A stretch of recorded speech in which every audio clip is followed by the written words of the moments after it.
All right.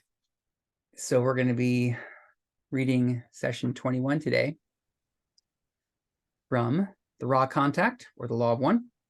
And this session has 29 Q&As. It's a little on the longer side, just in terms of words, for what we might cover in a week. However, the content is pretty digestible. So I think I'm going to try to get us through it in 1 week this time. And if it just so happens that we get into a topic that someone's really passionate about, or we need to break it up into 2 weeks, we can, that's fine. But I think we can make it in 1 week. I think we'll go ahead and read all 29 Q&As this week. Okay, so before we get into the reading, I just want to take a moment and presence gratitude. I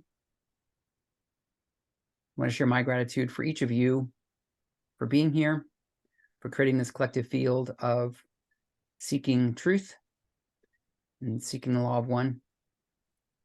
And I also want to share my gratitude for all the entities, both incarnate and disincarnate, physical and non-physical, who support this work, support our group field, and help us to progress on our spiritual journeys. And a special shout out to Ra, those beings of Ra, again, both in their native state of sixth density, and also those souls who have traveled to be with us, incarnated on the planet Earth right now as wanderers. I have so much gratitude to the Raw Collective, and also to the LL Research Group for bringing this material into form so that we can study this. And yeah, just want to share my thanks and enrich the field of love to maximize benefit for each of us who are here together to study together, and also may the benefit that is cultivated through our study radiate out into the world, into Mother Earth, Gaia, and into all the people who we will touch as we move forward in our lives after we complete this study. So thank you all so much. Okay. Does anyone feel excited to read? Would anyone like to begin? I'm happy to begin. Okay, thanks, BJ. You're welcome. Okay, session 21, February 10th, 1981. It's still less than a month than I know when they started, right? I know. Crazy. They're jamming. They're jamming. Okay, 21.0, I am Ra. I greet you in the love and the light of the infinite creator. We communicate now. Questioner, I have a couple of questions I don't want to forget to ask in this period. I'll ask them first. The first question is, would the future content of this book be affected in any way if the instrument reads the material we have already obtained? I am Ra. The future, as you measure in time-space, communications which we offer through this instrument have no connection with the instrument's mind complex. This is due to two things. First, the fidelity of the instrument in dedicating its will to the service of the infinite creator. Second, the distortion understanding of our social memory complex that the most efficient way to communicate material with as little distortion as possible, given the necessity of the use of sound vibration complexes, is to remove the conscious mind complex from the spirit mind body complex, so that we may communicate without reference to any instrument orientation. Questioner, a little appendage to this. Do you use your vocabulary or the instrument's vocabulary to communicate with us? I am Ra. We use the vocabulary of the language with which you are familiar. This is not the instrument's vocabulary. However, this particular mind-body-spirit complex retains the use of a sufficiently large number of sound vibration complexes that the distinction is often without any importance. Let's pause there just for a second, BJ. Y'all, this is key. This is a really key little transmission, a little piece of information that Ra gives about the essential nature of this, the way that Ra is able to communicate this information through Carla, which they refer to as the instrument, that really sets the Ra contact apart from, I mean, I think 99% of channeling work that happens on the earth.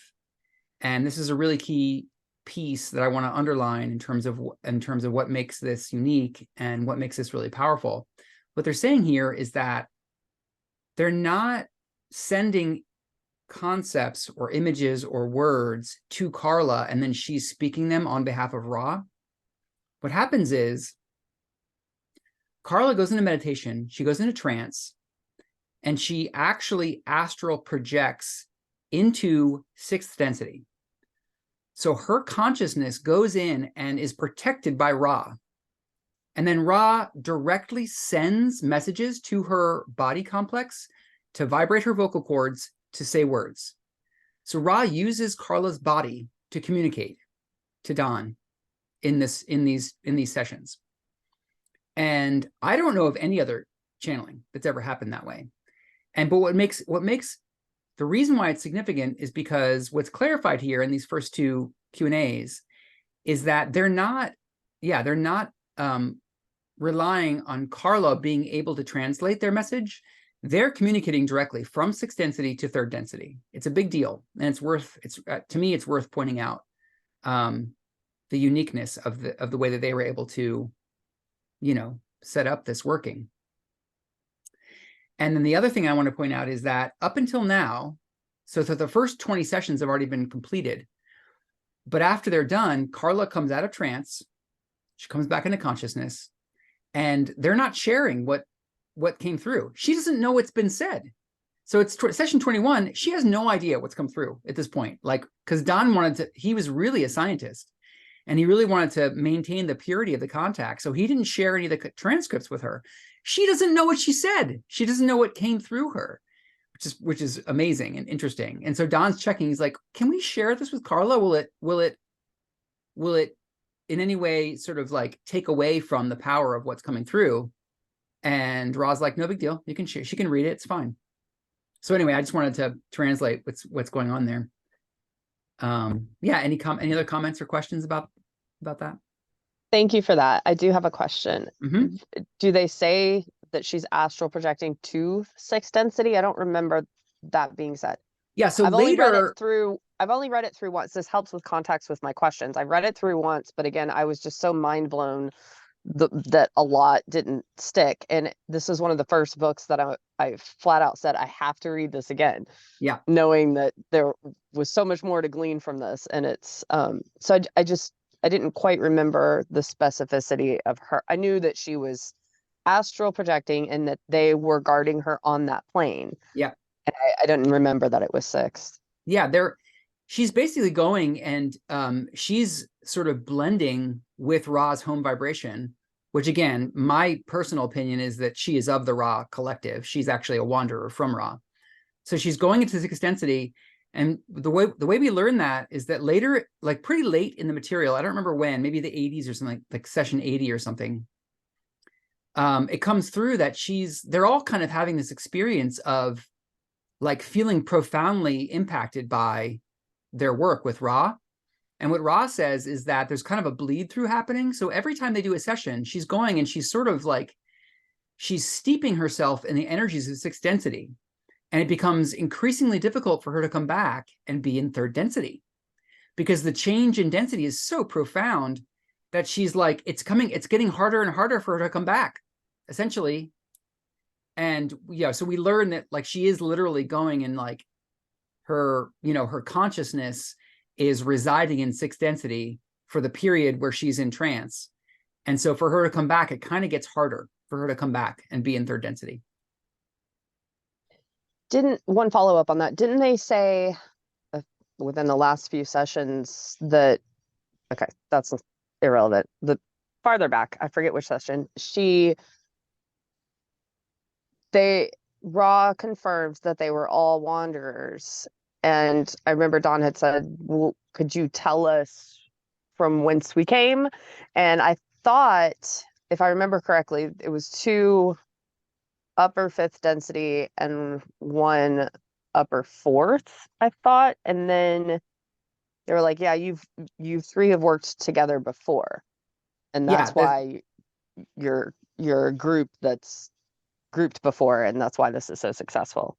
yes. They have been working together for a long time, but if I remember correctly, it's actually two of them are from sixth density and one is from fifth. That's what I remember too. Oh, okay. I remember that wrong then. I'll go look that up. Thank you. Mike?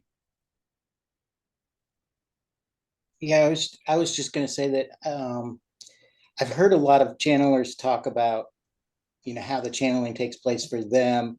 And a lot of them will say that they kind of move to the side and let the entity come through, and they're off to the side. So not to some other plane, at least not the way they describe it. They say they've kind of checked out of the body and let the entity take over from there. And that's why sometimes they don't even remember everything that was said. Yeah.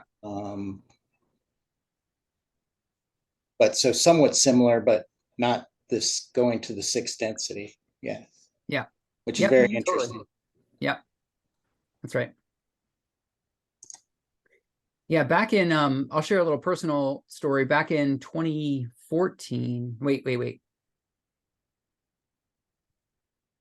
What year was it? I actually can't remember the year. Maybe it was 2016. We kind of got, me and BJ and another friend got a wild hair of like, what if we channeled Ra again? Because I was like super passionate about it. I just learned about it a couple years ago, and I was reading it and I was all into it. And I'm like, well, let's reach out to the LL group and see what they think about it. And apparently it's fairly common that people will contact LL and be like, hey, has anyone gotten Ra back on the line since the 1980s? And a lot of people, kind of feel interested in trying to do that.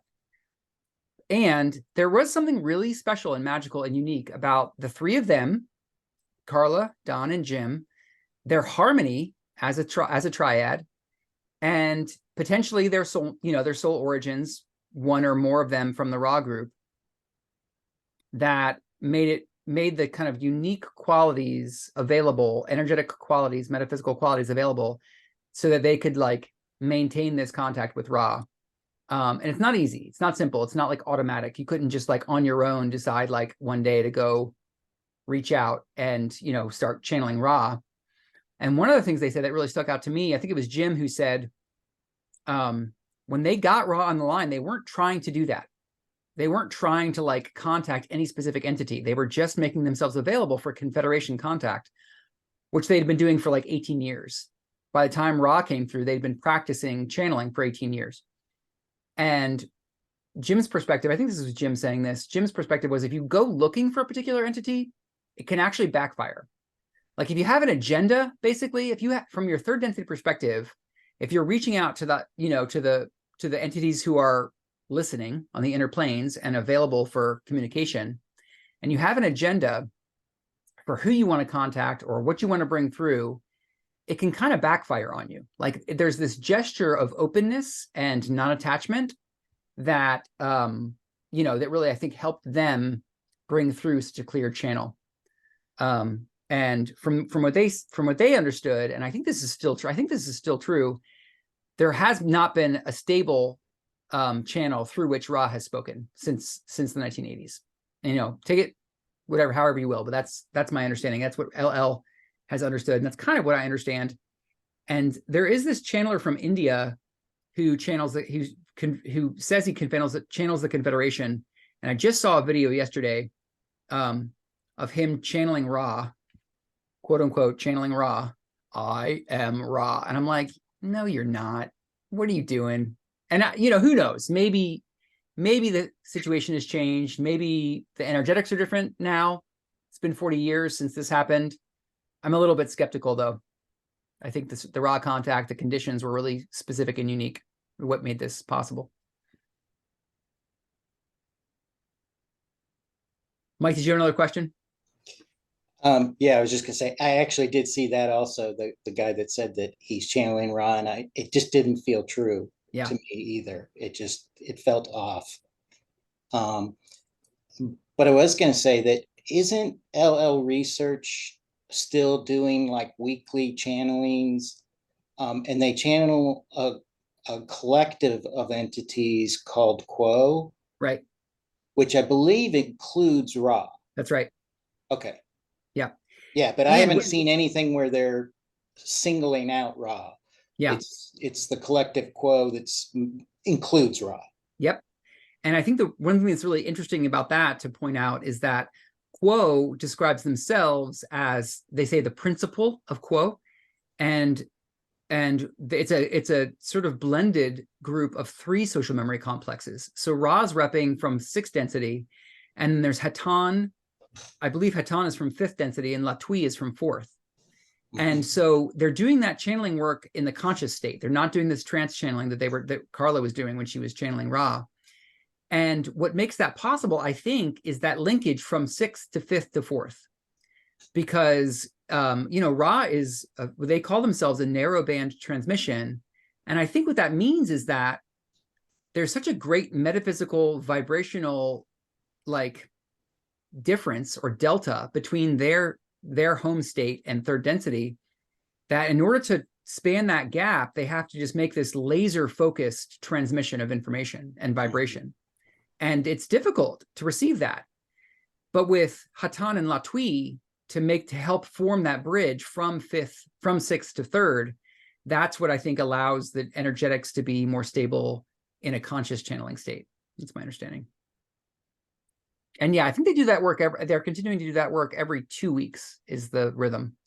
And they publish it regularly, and it's awesome. Yeah.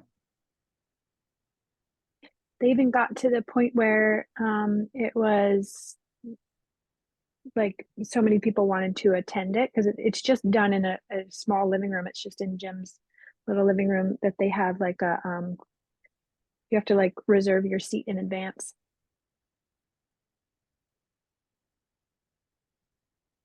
Pretty cute. Yeah.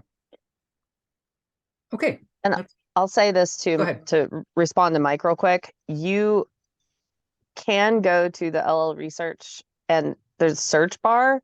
If you type in any word, it will come up with all of the Quo transmissions, all their channelings. Everything is published there. As far as I know, every channeling session they've done is searchable via a word, and then the whole session, it'll highlight that word, and then it'll show you the whole session.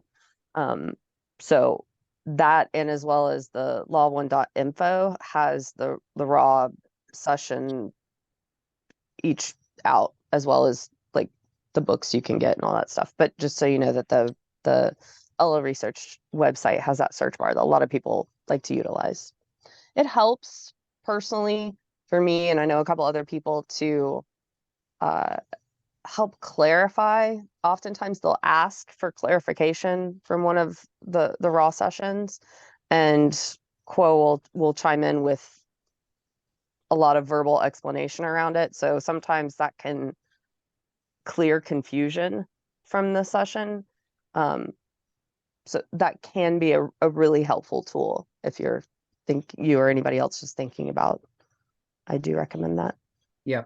Thanks, Nia.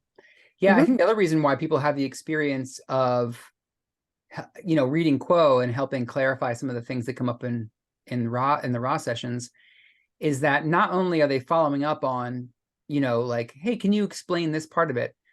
But Quo is able to speak in a way that's a lot more colloquial, that's just a lot more relatable and understandable to us 3rd density entities. Quo's language seems to be a lot more poetic, or not necessarily poetic, but just relatable. A lot of people, I experience that too.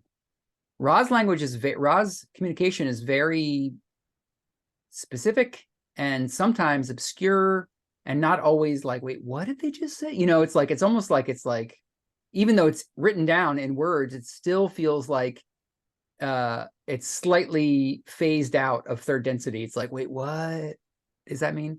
And where, when Quo communicates, it's just closer to us. It just seems like for most people, they find it easier to integrate the information. Okay, so now we have 2 questions on Andrija Puharich. Anyone want to read those? I got it. 3 and 4, cool. Questioner, Andrija Puharich will be visiting later this month. Can he read the unpublished healing material? I am Ra. The entity of whom you speak has a knowledge of this material in its conscious memory in somewhat altered form. Therefore, it is harmless to allow this entity to become acquainted with this material. However, we request the mind-body-spirit complex, Henry, be sufficiently prepared by means of meditation, contemplation, or prayer before entering these workings. At present, as we have said before, this mind-body-spirit complex is not of proper vibrational distortion. Questioner, I had already determined to exclude him from these workings. I have only determined to let him read the material. The only other thing is that I have noticed that within the material as it exists now, there is a certain statement which will allow him to understand who I believe Spectra really was. It seems my duty to remove this from his knowledge to preserve the same free will that you attempted to preserve by not defining the origin of Spectra, his contact in Israel. Am I correct? I am Ra. This is a matter of your discretion. Did you want me to stop there? Yeah, let's stop there for a second. That's a break-in topic. As far as I searched for Spectra, they don't name Spectra. When Andrija Puharich came up earlier in the sessions, Don was asking, hey, could he come and join? Could he come and sit in on some of these workings, these sessions?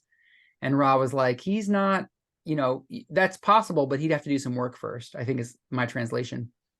And I think they also asked a question about, I think Puharich was also doing his own channeling project, but they didn't name Spectra by name in the previous questionings. And so here we're just getting a name attached to the entity who Puharich was in contact with. I think that's who Spectra is, if I'm making sense of it all correctly. I think we can move forward unless anyone has any questions on any of that.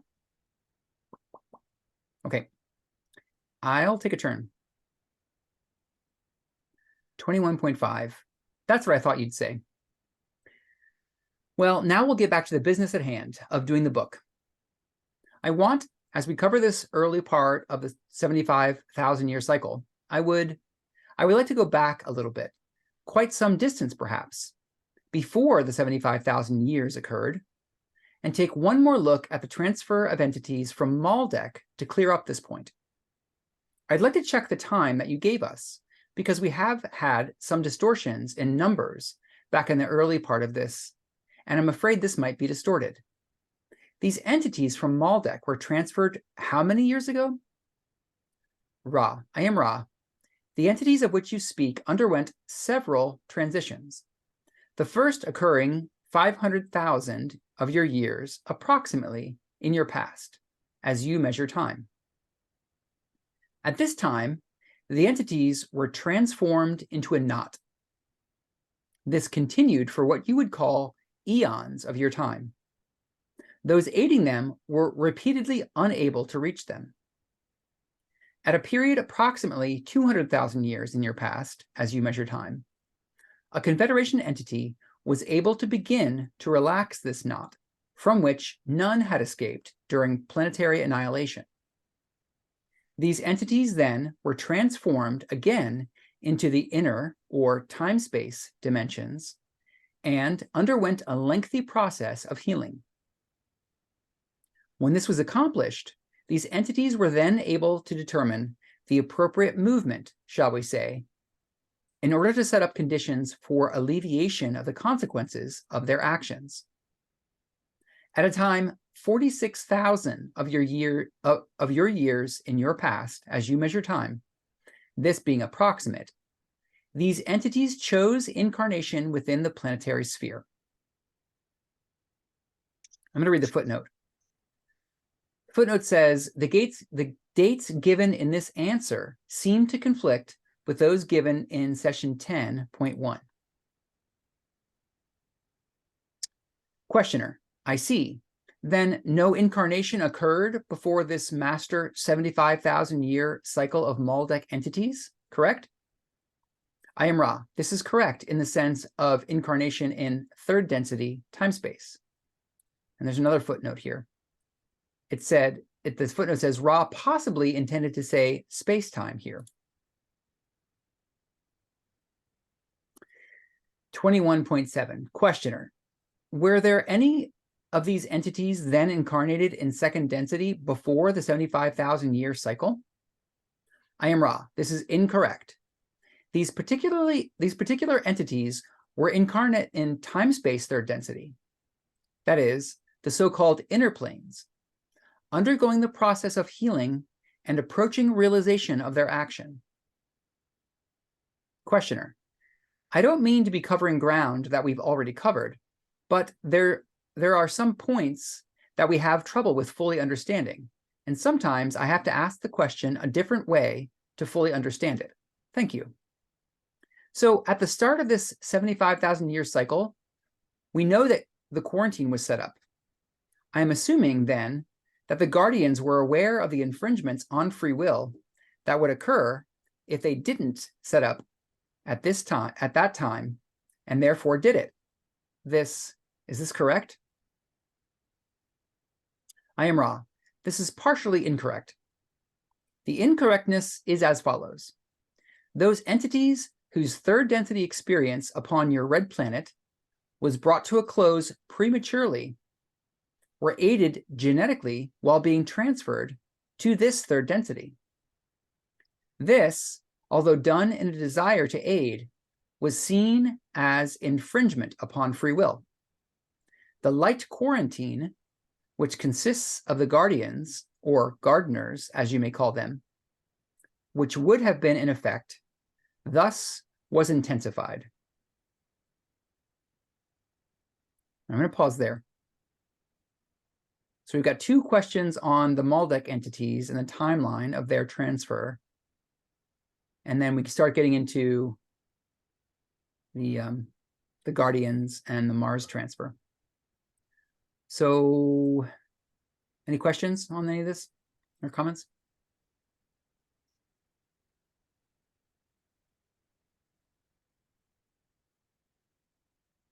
Yeah, I read this session earlier today in preparation, and I was like remembering what is mentioned in the footnote that in session 10, Ra says that the Maldek entities actually incarnated in second density bodies. It seems like they had said earlier than 46,000 years ago. It seems like they had said before third density began. Because I think, if I remember correctly, they said that there were sort of two key aspects to that choice. So metaphysically, they had kind of like the Maldek entities who had destroyed their planet through nuclear war realized for themselves that they needed to make amends. They needed to figure out how to like learn the lessons that they needed to learn about like what had happened and what they had done. And they had determined that if they were to incarnate into second density bodies, you know, they're third density cycling entities. Their souls are third density, but if they put themselves into the vehicles that were available at that time, which were second density sort of ape-like bodies on Earth, that would help them learn the lessons and make amends and figure out how to make sense of and heal from what they had done. And that, I remember them saying, I don't have 10 pulled up, but in session 10, I thought they had said that like, that was before Earth was cycling in third density. So there's some discrepancy between session 10 and session 21 about the Maldek timeline. Mike? I guess I'm just a little confused or don't understand as well from all of this. So when the Maldek thing took place, then they're saying that they underwent several transitions. One 500,000 years ago, were transferred into a knot. Yeah.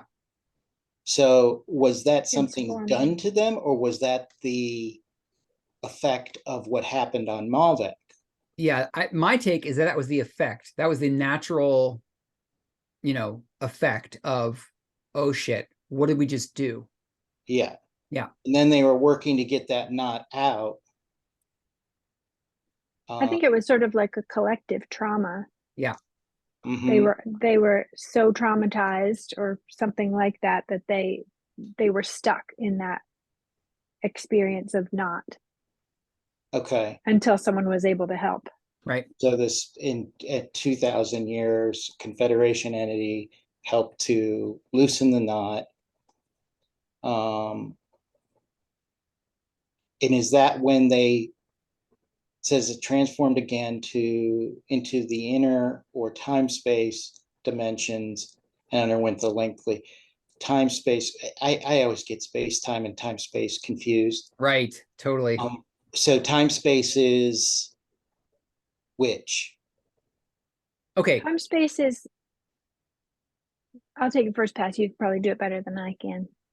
Space time is what we're in, Okay. where we can move through space, but time seems fixed. Time just progresses. And Okay. time space is the opposite. Time space is like the life between lives, or time space is like what we experience in dreams. But we're in space time. Okay. Yep. I'll And probably I ask think that what's question confusing, a Mike, is dozen that, more times. well, the reason why it's confusing when you read the Raw contact is that sometimes Raw says time, space, and space time, not to refer specifically to whether we're incarnated or not incarnated, but rather just to mean time or space. Oh, I see. Yeah. Yeah. So they were transferred then to somewhere not like an incarnate on here. They were on like interdimensional spaces to do this healing. Yeah. Basically, the way that I translate this 21.5 is that it took 300,000 years for them to even be able to like start to like heal from what had happened. Like they were just frozen in some knot of like holy, whatever. Like imagine the profound trauma of like destroying your own planet. And it took 300,000 years before they could even be helped by the Confederation entities that were trying to help them. Mm-hmm. So the second transformation they went through was like, okay, so the knot has been loosened enough that now they can start to like begin the healing process. And that took what, 150,000 years? Yeah, exactly. Yep. Okay. And then So during that 150,000 years, they're not incarnating. They're in time space. They're in the life between lives, and they're just healing. so they popped in the middle because it was only 46,000 years ago. Yep. Of the 325-year cycles. Mm-hmm. So they must have missed the whole first cycle and then pop in 4,000 years into the next cycle. Is that correct? According to session 21. Okay. According to session 10, there's a different timeline. Yeah. So. But they said they always have trouble with our time. They do. Exactly. That's exactly right. Ra has trouble making sense of the way that we measure time. Mm-hmm. Yeah. Okay. All right. Thank you. Yeah, totally.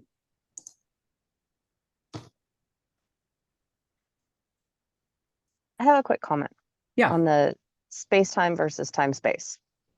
The short version for me was the idea that third density experience of time as we know it. So when Ra says time space, I associate it with chronological time as we know it.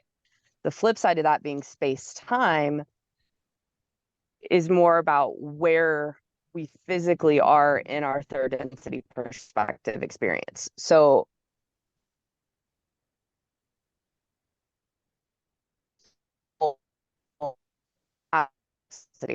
and time space was the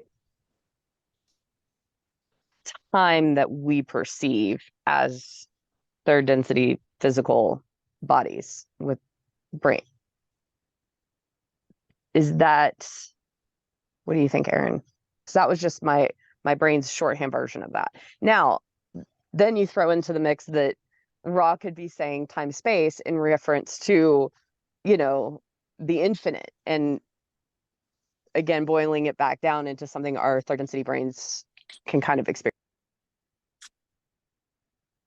Nia, your signal cut out a little bit, so I think I got everything you said there, but I'm not sure. But let me just check. So are we on the same page? So what I said earlier was that sometimes when Ra refers to space-time or time-space, they're referring to like the fundamental nature of experience. Like, are we incarnated, or are we on the inner planes and the time, you know, in the space between lives?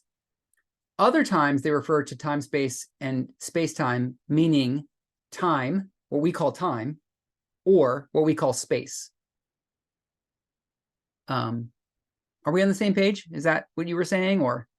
I think, I didn't know I cut out. I think what I'm saying is that when they say time space, they're referring to our chronological time. When they say space time, they're referring to our physical space, versus the other times they're referring to time space as an infinite. Maybe I'm Right. not explaining it right.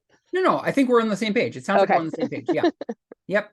Sometimes when they say time space, they just mean time. But to them, it's important to bundle the concept of time with space, because to them, they see that there are two sides of one reality, one aspect of reality. It's just like when they say teach, learn, or learn, teach. Like, there can't be learning if there's not a teacher. There can't be teaching if there's not a learner. You know, I mean, anyway, take it with a grain of salt, because we can teach ourselves. But they sometimes bundle concepts in recognition of oneness, in recognition of their two sides of, they're two parts of one whole concept. And time space is one of those concepts. I mean, obviously they don't put every word in a bundled fashion, but time space, for some reason, they always bundle it, even if they're just referring to time, what we call time. Yeah.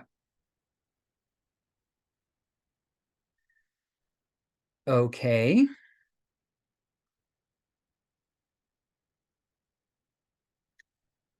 And then, okay, so then we get into the concept of, so Don is kind of trying to revisit and make sure he understands the dynamics of what happened when third density began on Earth. So the beginning of what they call the master cycle of third density, the 75,000-year master cycle of third density. It coincided with the project of Yahweh helping the Mars souls who had just, again, similar to the Maldek souls, had made it so that their planet was no longer appropriate for incarnating onto. They blew off their atmosphere, or, somehow ruined their atmosphere through war. So they could no longer incarnate onto Mars. So they're kind of stuck in the life between lives or in time space. They couldn't incarnate back onto Mars, but they weren't necessarily in a knot like the Maldek entities were. Yahweh comes in. Yahweh is known as a guardian, and Yahweh helps the Mars souls by bringing them to Earth to be able to incarnate on Earth. But they didn't just bring the Mars souls to Earth. While they helped them make that transition from Mars to Earth, they also did some genetic manipulation. And that choice to do that genetic manipulation was seen by other entities in the Confederation as an infringement on the free will of the Mars beings, but probably also on the free will of Earth, because it impacts the evolutionary trajectory of Earth. And so because of that, the quarantine, which in 21.8 at the end, they say the light quarantine, which would have been in effect, thus was intensified. So it seems like what they're saying there is there would have been a quarantine. Like it's natural. It would have been natural. Even if this whole Mars thing didn't happen, it would have been natural for Earth to have some sort of quarantine. So some sort of like buffer between higher density races being able to come and interfere or, you know, contact or whatever, come freely to Earth, that there would have been some buffer. But because of what happened between the Mars souls and the Yahweh group making the choice that they made, that quarantine was intensified at the beginning of Earth's third density.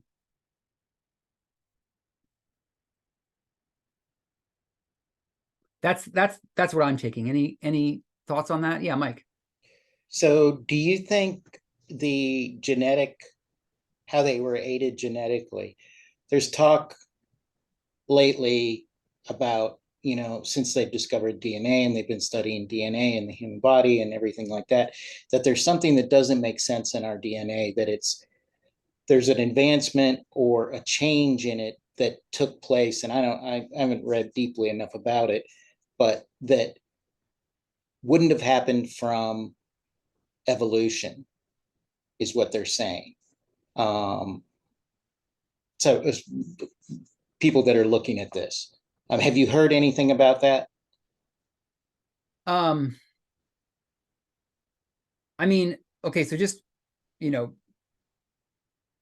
speaking my personal opinion, I agree with you. It sounds like what you're saying and what I understand are, you know, in congruence with one another. It seems like if people were just to try to like, if people were able to, and maybe they are, I'm not really sure how genetic analysis works, but if people are able to like analyze the genetics of what the native, you know, ape-based form, you know, the sort of Neanderthal form that you know, Homo sapiens sapien evolved out of, to what makes up our genetics now, there was some like change that can't be accounted for in the natural trajectory. Right. Yeah. And it was something about that change controls size of the brain and some of these other factors that just took us on a leap that's just too far.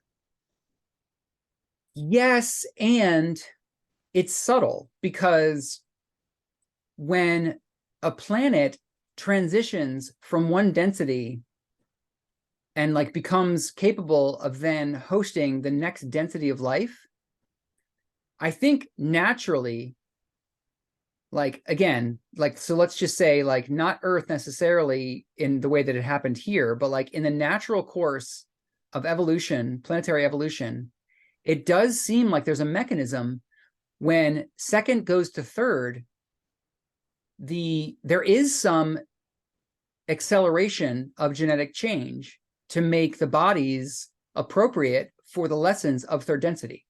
Mm-hmm. And what I'm saying is this is without any outside manipulation.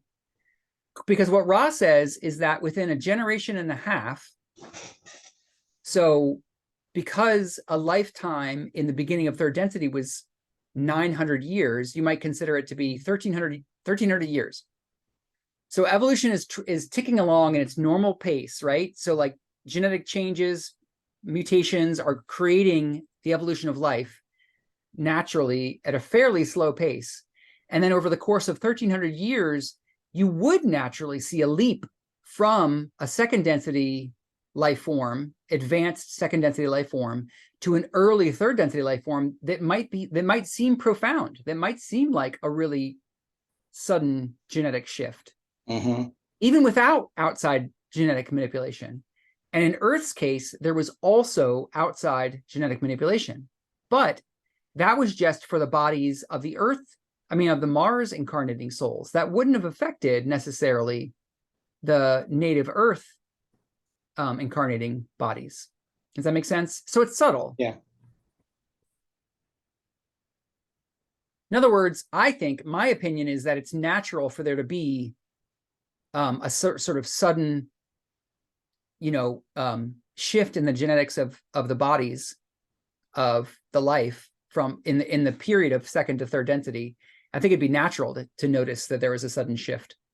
And in our case, that shift might have been more radical. And that could be going on right now in a shift from third to fourth. Yeah. Yeah, I think they say, I think Quo said that we're in a, like someone had asked Quo, this is much more recently in time than the Ra contact. Someone asked Quo, well, how much time is left for the third density to complete? And Quo said 2 generations. There's 2 generations left. Now, does that mean 2 periods of an average human lifespan of 80 years? Or does it mean I don't know what that means, but we do know that there's a shift in the genetics of some of the beings who are, incarnating. The children are coming in with 3rd, 4th density activated bodies, dual activated bodies. Now, how that translates to our genetics, I'm not sure. I don't know. I don't know if you could, if it's a metaphysical difference or if it's actually physically, measurable in our genetic code. I'm not sure. Right. Okay, thank you. Yeah, totally. Yeah, Nia.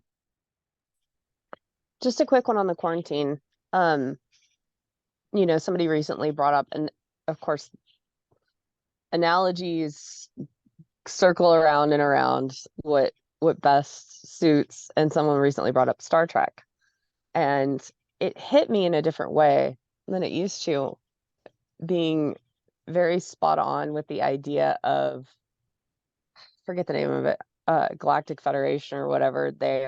They had the explore but do not interfere with their natural evolutionary components, so that if the spaceship finds a planet that's still working through relatively primitive technologies, they can't just show up and drop a bunch of information, and they had to have very limited and specific contact type, including dressing up in their local clothing, and hiding their, what do you call it, tricorder, their communication. They had to hide all their modern advanced technology. So that lines up with the idea to me that Earth had already a version of quarantine in place, just like every other second, third density would have been protected from, would be protecting their own evolutionary rate. So Yeah. just that, I just wanted to throw that in there because that feels really helpful to me in my mental understanding of what that could mean. Totally. It's like a great we said, metaphor. Rod doesn't elaborate on a lot of stuff, and I'm like, how does that translate into something I understand? So that's one of them that I think a lot of people can. It was like a aha moment of, oh yeah, okay, now I get it, because I have this other example of that. Yeah, I think it's a great example. Yeah. And they call it the prime directive, non-interference. Don't interfere with the natural trajectory of evolution of this planet. Yeah. Okay, let's keep going through. Who wants to read next? 21.9, I believe, is where we're at. I can pick up again. Great. Questioner, now when the 75,000 year cycle started, the lifespan was approximately 900 years average. What was the process and scheduling of mechanism, shall I say, of reincarnation at that time? And how did the time in between incarnations into third density physical apply to the growth of the mind-body-spirit complex? I am wrong. This query is more complex than most. We shall begin. The incarnation pattern of the beginning third density mind-body-spirit complex begins in darkness. For you may think or consider of your density as one of, as you may say, a sleep and a forgetting.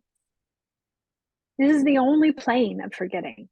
It is necessary for the third density entity to forget so that the mechanisms of confusion or free will may operate upon the newly individuated consciousness complex.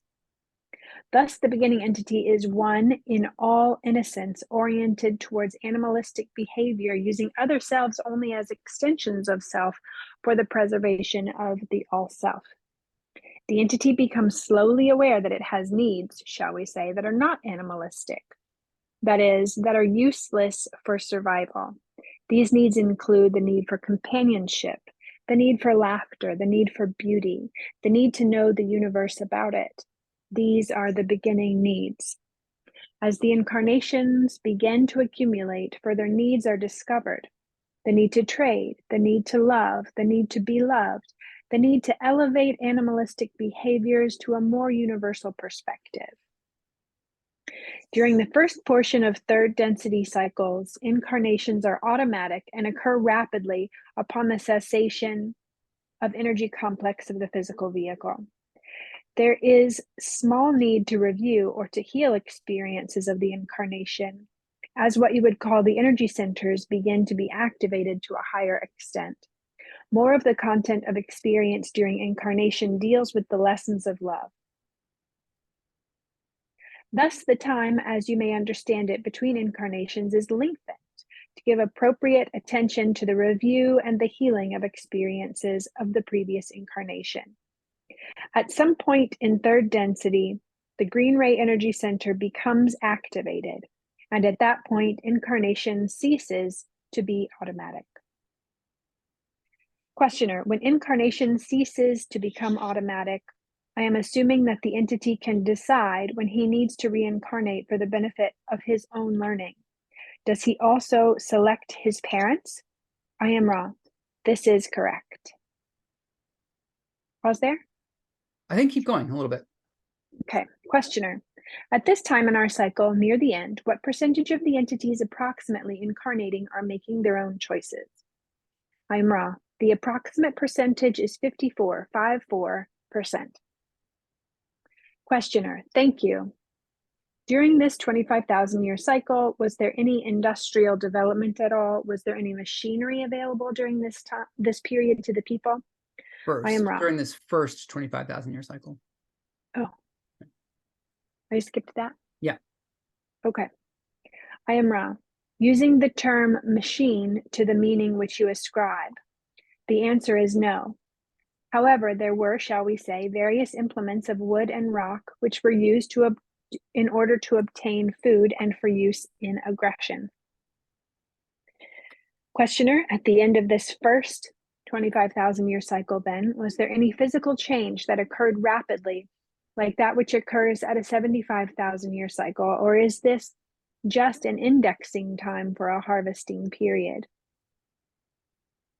I am wrong.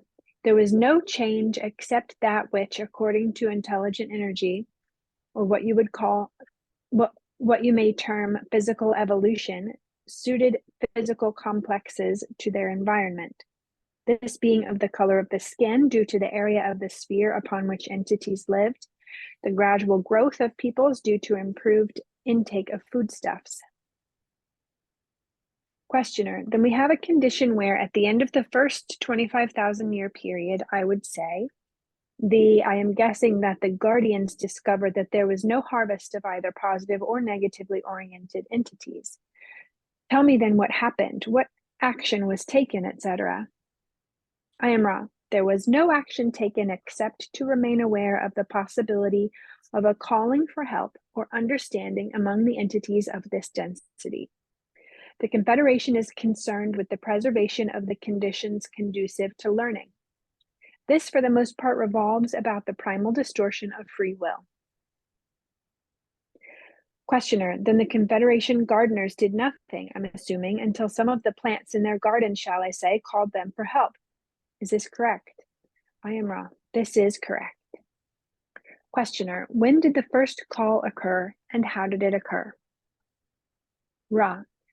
The first calling was approximately 46,000 of your years ago. This calling was of those of Maldek, These entities were aware of their need for rectifying the consequences of their action and were in some confusion in an incarnate state as to the circumstances of their incarnation. The unconscious being aware, the conscious being quite confused. This created a calling. The Confederation sent love and light to these entities. Questioner, how did the Confederation send this love and light? Precisely what did they do? I am Ra. There dwell within the Confederation planetary entities who, from their planetary spheres, do nothing but send love and light as pure streamings to those who call. This is not in the form of conceptual thought, but of pure and undifferentiated love. Okay, let's pause there. Thanks, BJ. You're welcome. That There was one last of those line, rare, let me just say one thing. There was just one of those rare statements of Ra where they didn't say I am Ra, Mm-hmm. which is always interesting. You go, Nia. I was just going to say that last line makes me feel good. That has a hopeful sense to it. The reassurance of, there dwell within the Confederation planetary entities who, from their planetary spheres, do nothing but send love and light as pure streamings to those who call. That just, when we're dealing with so much in this day and age, everything else, those statements, those lines really help anchor the hope for me. It's a reassurance that I need. I get the visual image of the Death Star, but like an opposite. It's like positive entities streaming love light from their planet. It's just this, like this, just like stream of love light, Like a Care Bear stare. undifferentiated. Huh? Like a Care Bear stare. Like a Care Bear stare, but super powerful. Yeah. And please excuse my cat as she's I noticed walking that was so across my cute. screen. Super cute. That's great. She Your just cat sat is right down welcome. in front first, and everything went black.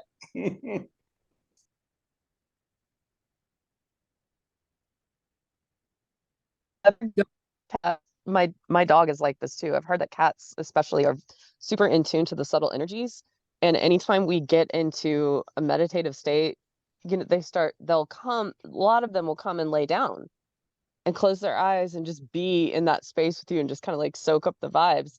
The flip side of that is anytime I do any kind of martial arts movements or yoga, my dog gets amplified. She does not come and lay down with me. She gets like activated, and she brings me her toys, and she gets a little hyperactive. I'm like, babe, I'm doing yoga here. This is not an invitation for, but I could literally just get into stance to do some Tai Chi or some other like internal martial arts, and just the movement of that energy. She's just like, whoa, gotta bring you a toy. We gotta do something with this energy. It's time. Our dogs do the same also. They'll come get right in your face, give you a lick or something when you're bending over. And That's cute. So I'm going to just paraphrase some of this stuff as a way to... That sounds great. Yeah, just as a way to see... Just lay it down. See if we're all grokking what's going on here. So in 21.9, Don's question is like, what's reincarnation like? In the beginning of third density, what goes on in reincarnation? And Ron's response is like, in the beginning of third density, which I'm going to call 3.1, like, remember, each density has subdensities, each subdensity has subdensities. So in the beginning of third density, it's like the first stage of third density, 3.1. So in 3.1, incarnations are basically automatic. Like, as soon as an entity dies, they just recycle. There's no healing process. There's no reflection, because they haven't yet reached the evolutionary stage where they understand that they're a conscious being. It's a very kind of rudimentary state of third density. So it's a pretty quick and automatic process of reincarnation.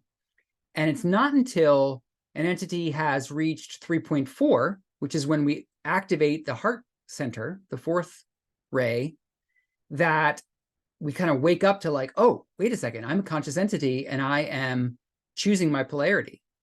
And again, this can be happening in the subconscious. This may not yet be a conscious process, but in time space, after entity has passed away, once they've activated their heart chakra, once they're in 3.4, so they're midway through the evolutionary arc of their density, metaphysically, then there begins to be a need for healing and contemplation and reflection. And before they go back into their next life, there's some design process involved.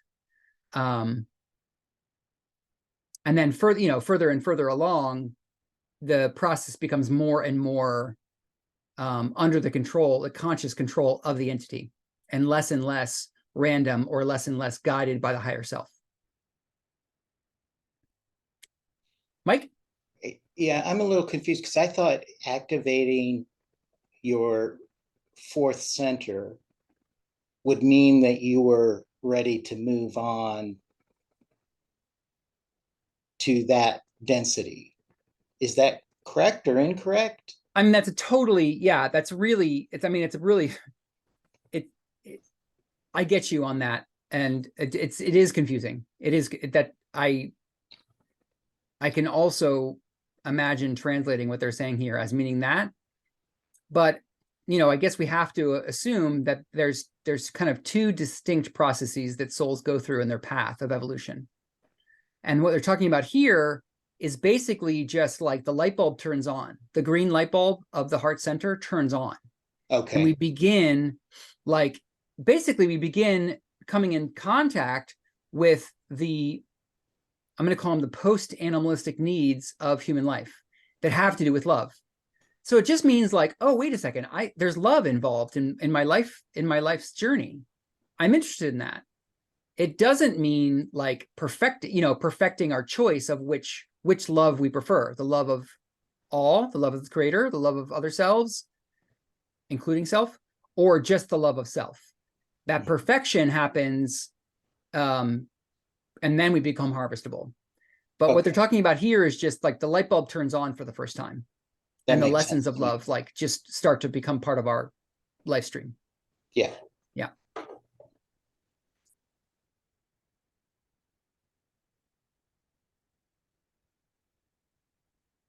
And then in 2111, they report that of all the cycling entities, of all the incarnate entities on Earth, 54% have turned on the light bulb. And when they die, are like, at least to some degree, participating in the design of their next life.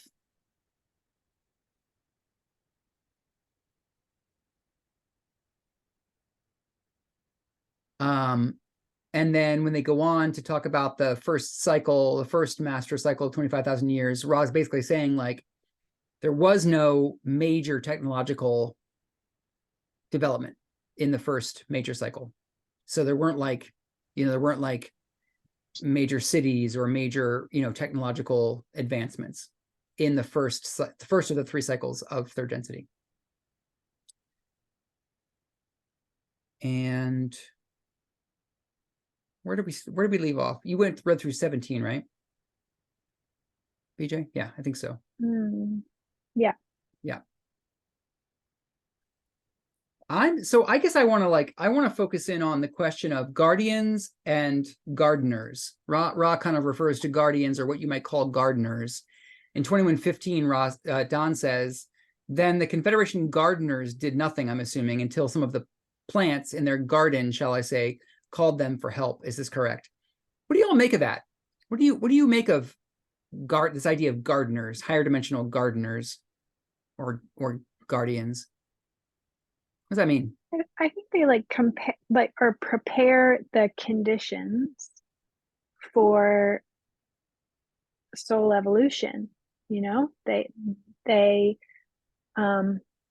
co-create with the creator the experience of being able to forget and go through the process of remembering.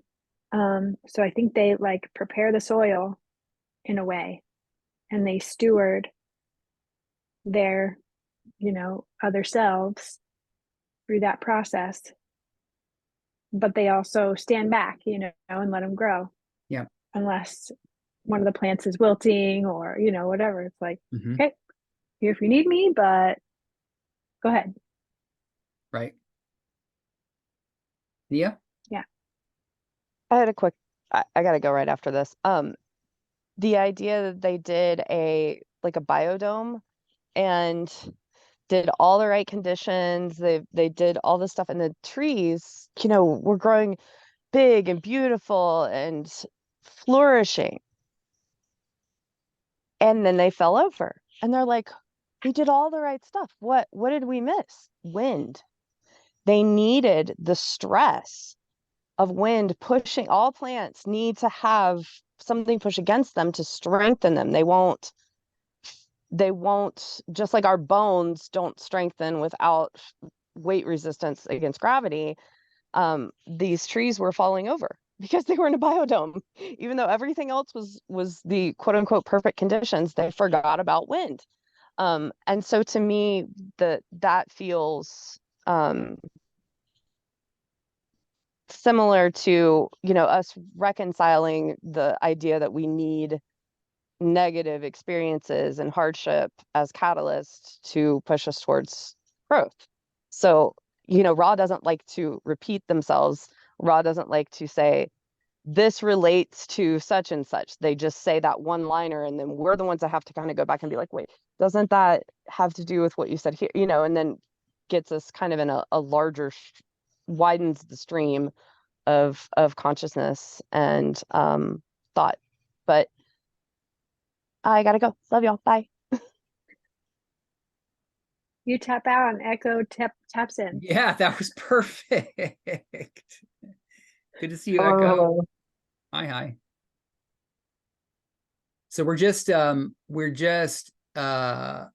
completed reading through 2117, and we're about to pick up on 2118. That's where we're at in the flow. Good to see you. Yeah, I heard that much. Right on. Cool.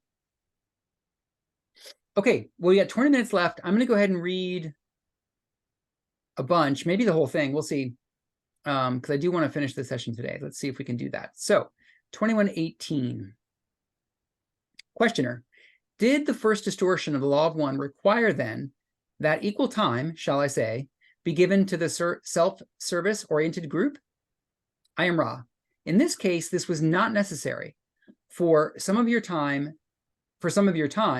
due to the orientation of the entities. Questioner, what was their orientation?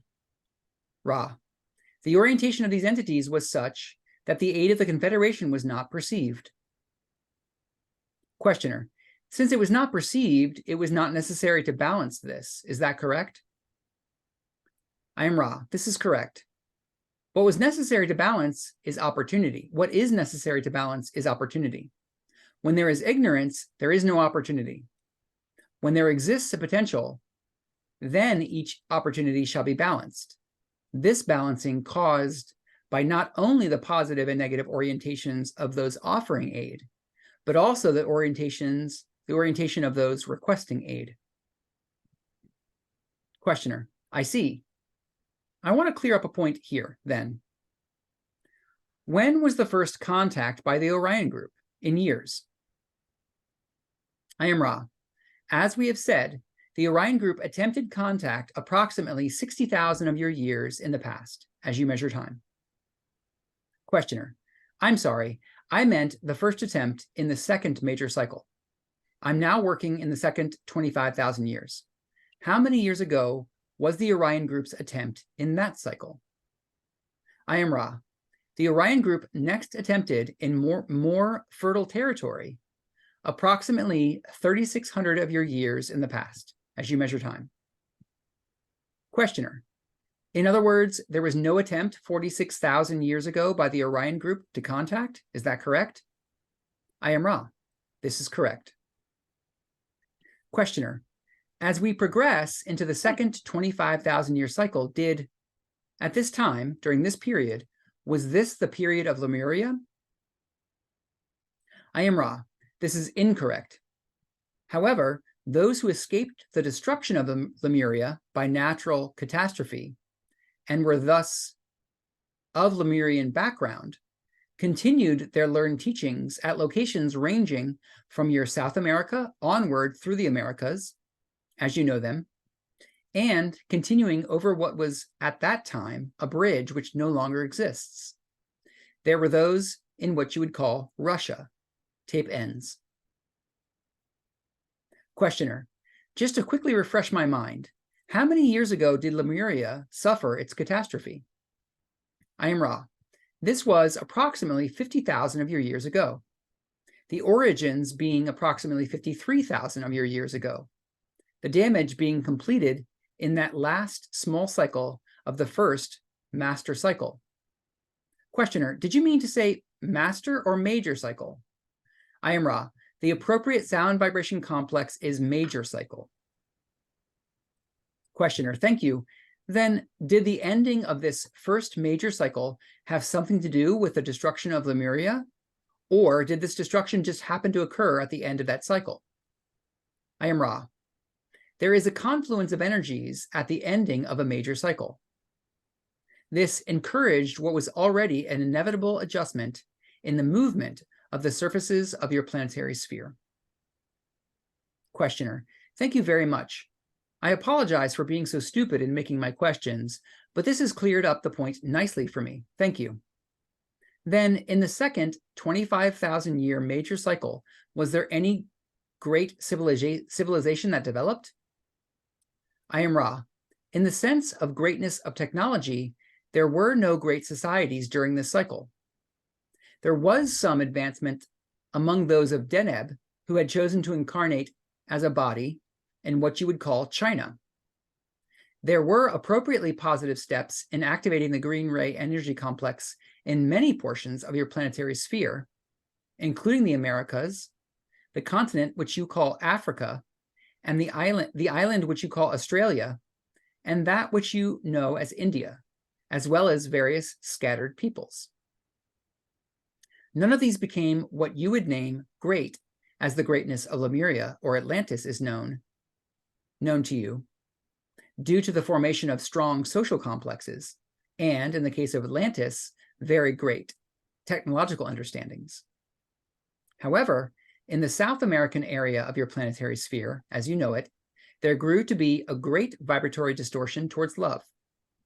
These entities were harvestable at the end of the second major cycle without ever having formed strong social or technological complexes. This will be the final question in completion of this session. Is there a query we may answer quickly before we close, as this instrument is somewhat depleted? Questioner, I just wanted to apologize for a bit of confusion on my part in carrying on to this second 25,000 years. I would just like to ask if there is anything I could do to make the instrument more comfortable. We would hope to have a second session later today. I am Ra. You may observe a slight misalignment between book, candle, and perpendicularity of sensor. This is not significant, but as we have said, the cumulative effects upon this instrument are not well. You are conscientious. It is well to have a second session given the appropriate exercising and manipulation of this instrument's physical complex. I am Ra. I leave you in the love and the light of the one infinite creator. Go forth, therefore, rejoicing in the power and the peace of the one creator. Adonai. And they Okay. did have a second session. The floor is open. Any questions or comments on any of that?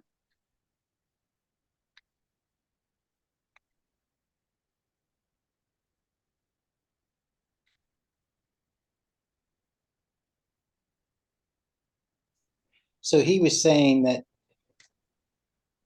like in this early cycles, there really weren't any callings because people are just kind of moving through their life and it's so simple at that point. There wasn't any sort of callings going on in that first cycle.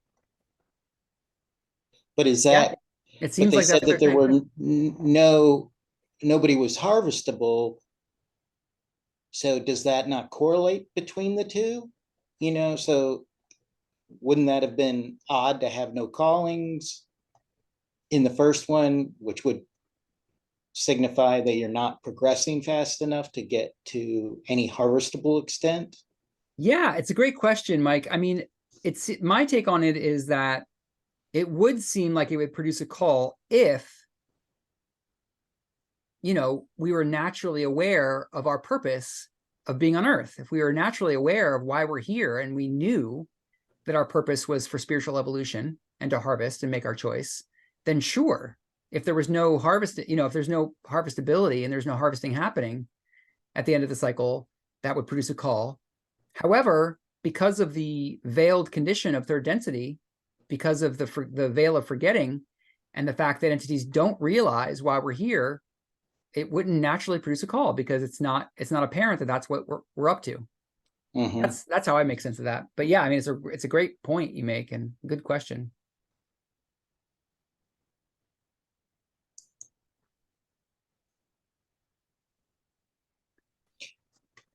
When Ra says, or when Don asks, what was the first call for Confederation aid? Ra's answer is that the first call for Confederation aid was 46,000 years ago, and the call was coming from those of Maldek. So it seems like the Maldek entities were already on Earth. They were already here.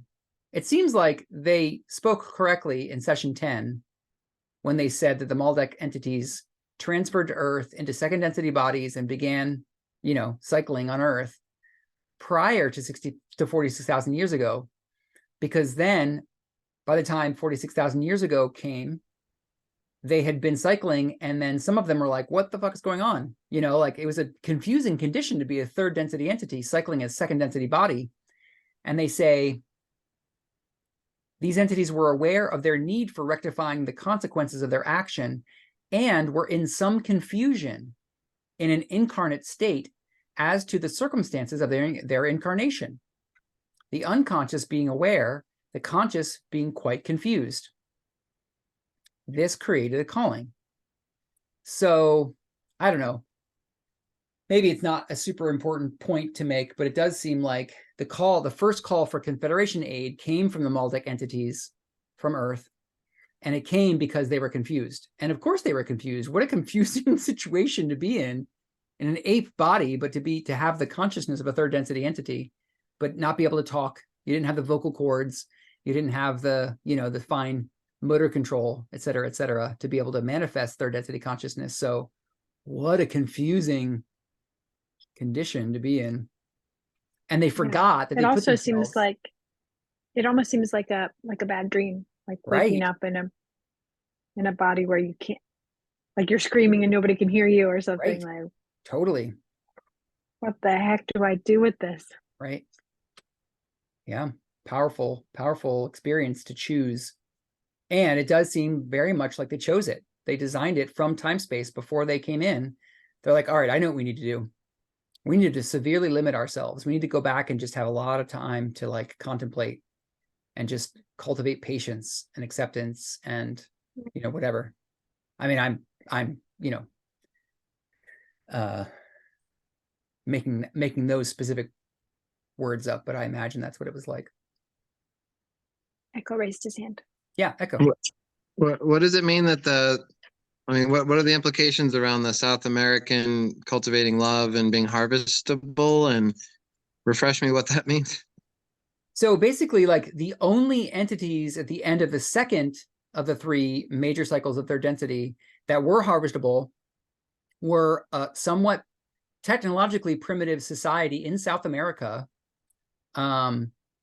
My personal opinion is this would be the Peruvian cultures in South America, who had cultivated a tremendous amount of love. So that they had like basically, you know, they'd made their choice. They wanted to be service to other. They were connected with the oneness of creation, and they were harvestable.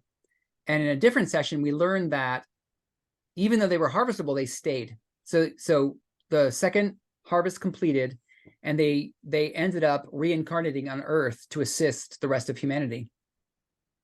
Bodhisattva style. Yeah, so exactly, Bodhisattva style. So they were basically like, They were wanderers of a sort because they were qualified for fourth density experience. They could have chosen to incarnate on a fourth density planet and left Earth and begun their lessons in fourth density, which, fourth density positive is basically heaven. In my opinion, it's like a very harmonious experience.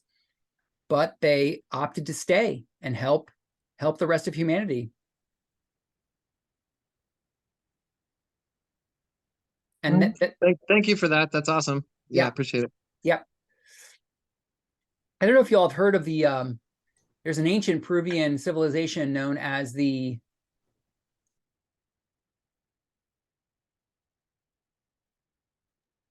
ones who like push back the rain. Yes, that one. Do you remember their name? I can't remember. It'll the come Sacred to me. Valley, I think. Weren't they from the Sacred Valley? They were on the coast of Peru. Oh, okay. On the tip of my tongue. But there's this ancient Chavin, the Chavin. There's this ancient Peruvian culture called the Chavin. And apparently they had developed, this is not from the raw contact, but from my other, some other teachings, they had developed a temple technology. They built temples that were able to affect the weather. Like they inhabited a part of the coast of Peru that was otherwise uninhabitable. It was too severe. The weather was too severe. But they built a temple to the masculine and a temple to the feminine, and they set up this resonant frequency between the two temples, and it created this essentially like environmental control to make the weather be suitable for living there. And they developed all sorts of beautiful, loving, manifestations of their civilization.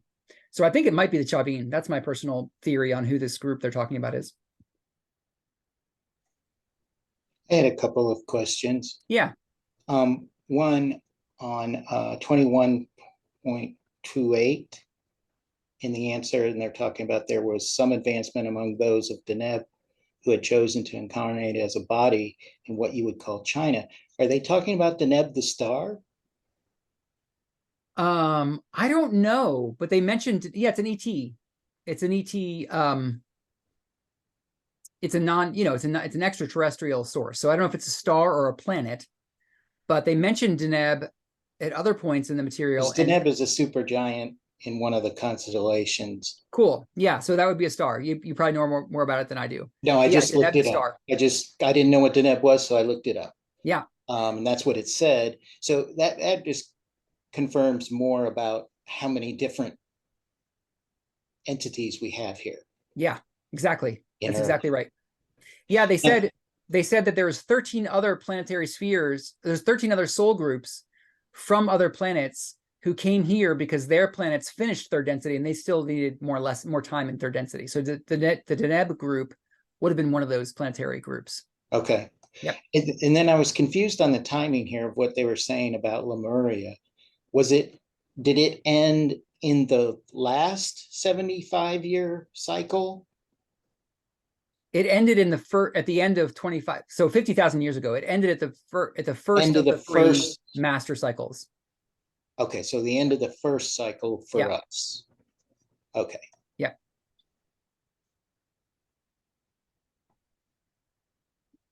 Something about the mixing of souls here on Earth. It always kind of pings for me the idea of like New York City being the melting pot. Mm-hmm. And like there's so many people, it seems like there's so much pride in New York City that it is that.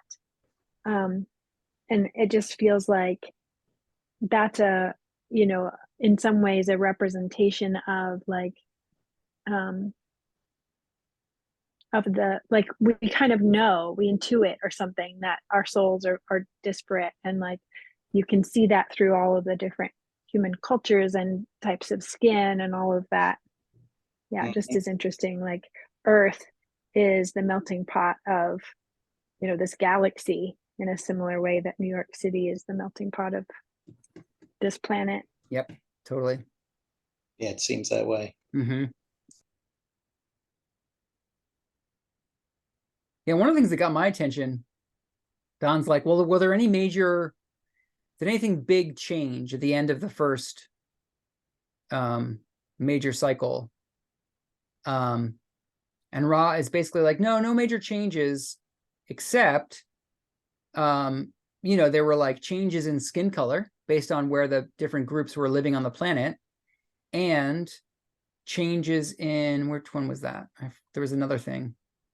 Yeah, changes in food, or like they were growing. Right. The bodies right. were growing because of the more nutrition or something like Right. that. So the groups were getting better at like, basically like managing their food intake to be more nutrient dense. So their bodies were growing. 2113. The gradual growth of peoples due to improved intake of foodstuffs. Right.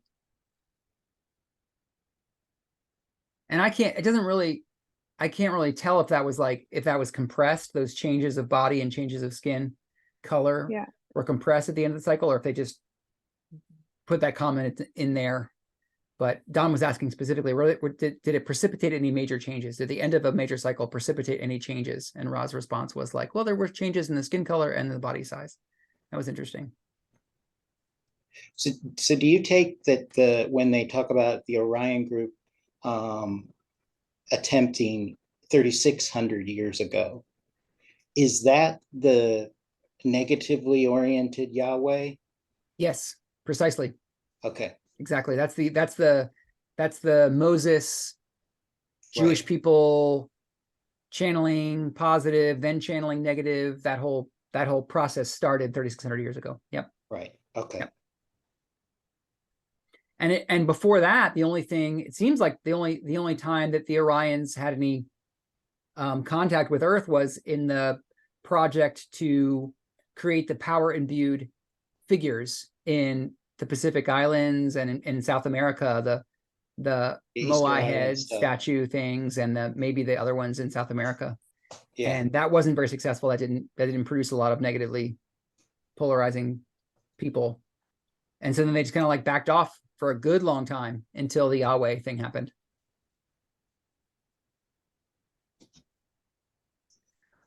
Any final questions or comments? Great discussion. Yeah, great discussion. Indeed. I love your setting, Echo. It's looking pretty lovely where you are. Oh my gosh. Beautiful. Lovely. Are you still at Mandala Springs?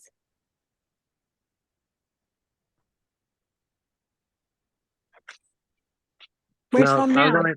I was there for a year. Yeah, I haven't been there since a year ago, April. I was off traveling for most of last summer, and I've been here at the Sugarloaf and the northern tip of Madison County. It's Bigfoot country. The Appalachian Trail wraps around us. We can kind of get to it from a couple different sides. Cool. And yeah, hoping to get some of these leaves changing because they're green now, but we were just there for equinox, and man, every night's getting a little longer. Yeah. Yeah. It's happening. A little cooler. Beautiful. Thank you all so much. Beautiful discussion. Appreciate you bringing your perspectives. We'll see you next time. Guys. Bye-bye. Thanks, everybody. See y'all later. Thank you. Bye, Amanda. Bye.